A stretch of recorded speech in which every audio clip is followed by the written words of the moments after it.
the closed church because the church was not manifesting in the gift of God. So there are some signs. I think those days we used to have a test. That test consists of questions. By the time you answer those series of questions, you may begin to have an understanding. It looks like this kind of gift.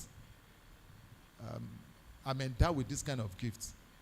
But also, people, you pray with somebody and somebody just said, you said a word that time, and that was just the word. Don't just take it like, well, it was just an happenstance. It could be that there is a gifting of God in you for word of knowledge. So you now need to read more. Let me say that by reading more, you read generally about those gifts. You read generally about those abilities. Now, when you read about them, something will strike you that looks like, I have this thing.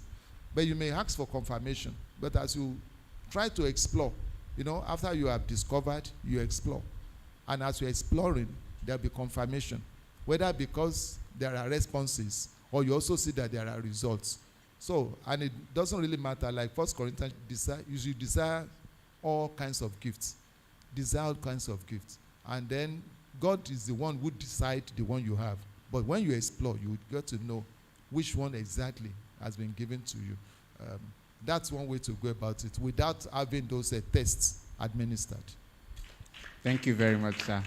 Sorry, a brief reminder, if you have any questions, please pen it down and give it to an usher so that they can give it to me. Sir, the third question, how can a liability leader become one with assets? How can the church or the church organization help, sir? A liability leader, it's a big problem, but because usually such people tend to impose themselves. You already made that person a leader. So what can be done? Number one will have been that this person will be, what we call in-house training. Some of the things we are doing today. Like, okay, this person is just obstinate. He doesn't just comply. But he's a leader already. So we may need to have times of sessions. You may even need to subject yourself to prayer with that person. Prayer is very key. You may subject that person to fasting. And when you say fasting, you see, you suffer with the person. For instance, you want to take somebody through 3 days prayer and fasting because you know it's not